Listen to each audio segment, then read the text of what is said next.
let's do that. Oh yes. Hi everyone, Yacca here. So I'll try and keep this short and sweet. Almost all, I think all brought Rogue to the World Championship. Many brought Miracle, Draka Rogue, but Bunnyhopper brought a Thief Rogue. And let's have a look at the deck that he brought for the World Championship. As usual, I'll leave a deck code in the description, but let's have a look at the mulligan strategy for the Thief Rogue that Bunnyhopper brought. Generally, there's 5 keeps in the mulligan, and we'll talk about those, and then we'll divert a little bit on the class, not too much, and talk about how you have your win conditions from the deck that you have here. Generally, you are, of course, it's a Thief Rogue, so you have Maestro, so you're another class once you queue up. But what you want to be keeping in the mulligan is generally Blackwater Cutlass. You want to be keeping your Jackpot, also your Reconnaissance, and your Wildpaw Null, and Queen Ashara. So those 5 cards is definitely something that you want to keep in the mulligan. The win condition, of course, you need to get the ball rolling. You need to play spells that are from other classes, for instance through Jackpot, and when you've done that and you can replay them through Contraband Stash, be mindful that there's only 5 cards from other classes that you play here, but with Tess it's gonna be the full lot, all of the cards that you've been playing from other classes. So you have to be really careful about which cards that you play. If it's, for instance, dual-sided AoE, then you are probably gonna be clearing your own stuff as well. So if you have spells that generate minions but you have dual-sided area of effect, then you might be clearing off your own board if you're unlucky with the way that the different things queue. So be really mindful of what you play whenever you are dropping Contraband Stash. Be mindful of what you have in your that you have queued from other classes. But that's replaying this, getting this amazing amount of value also from the Swift Scale Trickster, and you'll get to see in the gameplay section. It's a massive swing that you're able to do with Swift Scale Trickster. So definitely stay tuned for that when we get into the gameplay section. Also, just Queen Ashara. If you get a class specific, usually I would choose the Ancient Relic. That is the horn that generates you a colossal minion. Because if you get from another class, that is replayed either from Contraband Stash or from Tess. And that is a massive swing. Of course, there's a couple of neutral ones. Those are kind of the whiffs because you don't get those back out of Contraband Stash or Tess. Reconnaissance, you have to be careful of what you choose, what is good in the matchup, but you have so many good Death Rattle minions. You have your concoctions in here. You have your potion belt. You have, if you want to be clearing off boards, you have Potion Master Putricide, which also works on the minions that your opponent has. There's so much crazy value. You can make heart removal out of the potions as well. And I know they are not targeted, but maybe you are able to trade off a little bit on the board. So there's so many good things that you can do with this deck. Also, you need to chip in some damage, but also you have Astalor in here as a win condition. So, win conditions, Astalor, you have your Swift Scale Tricksters with your Jackpots, your Contraband Stash, Tess, Queen Ashara. Those are definitely the win conditions that you have. And then you make a mess of your opponent. And I think that we want to jump into now that you can get to see the game and the really obnoxious things that you can do as a Thief Rogue. So let's have a look at a game that I played in the Legend ranks. Magni versus the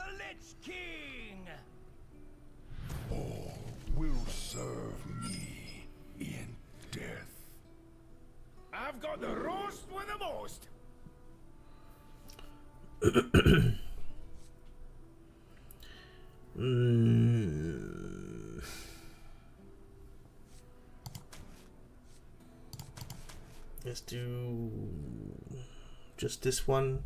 It's probably Frost. It's the most likely one right now. Then I don't need the null. I want to go for the spells. I can draw into the null later on.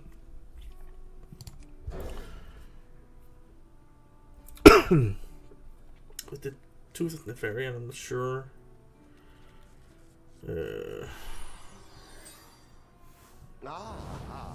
I see you brought If I needed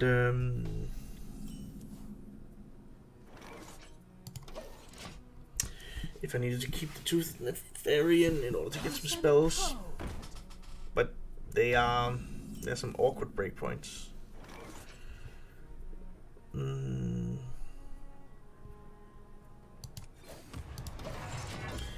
thinking next turn I can. My blood boils for war. We Okay, interesting.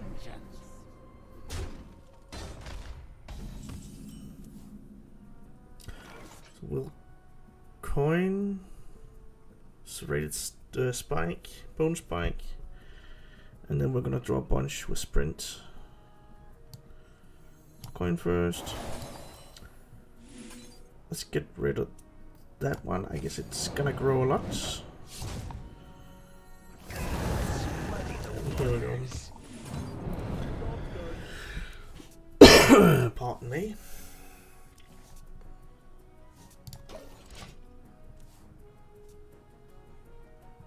Then we have this, and then we can do the trickster next turn.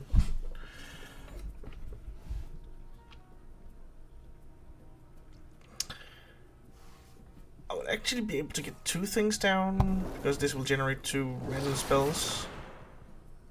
Our gift of the arcane enlightens us.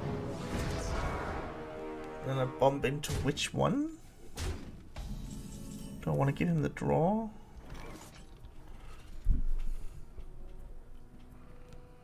Could actually get it off this turn. Let's do that. Oh yes, that is pretty good. Let's muddy the waters. Oh my god. Sure. And that one.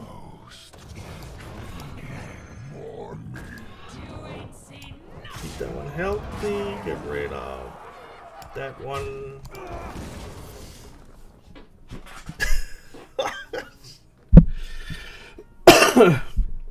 Pardon me. And then I could even get rid of some stuff from his hand or contraband stash. Oh man, this is an amazing start.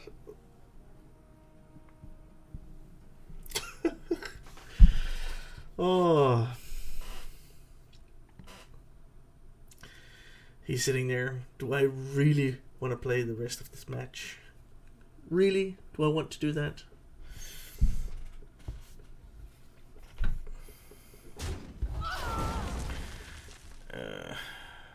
Okay, so maybe what I can do is double cross and then Ghastly Gravedigger and then set up a Crepatola in the next turn.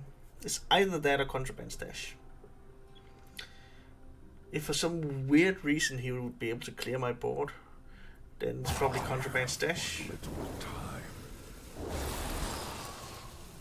This is just stalling. I guess that's fine. Then I'll just thin out his hand a little bit. Okay. Double cross, and then we'll get rid of some stuff here. Ain't my grave. It ain't my grave. Astalor.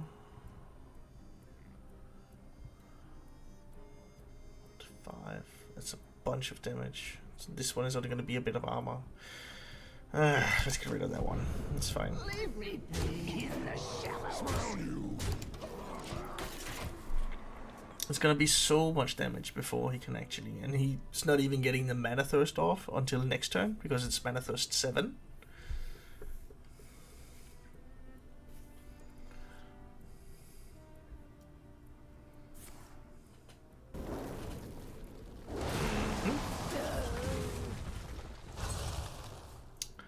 Come on, play a minion.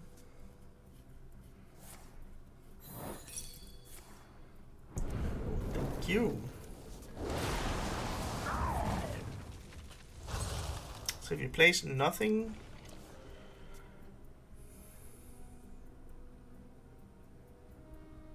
then I guess we just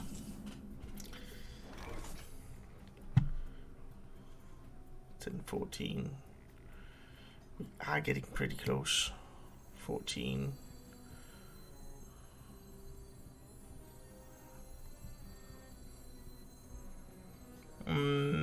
Let's just do this. 3 cost. Deal 3.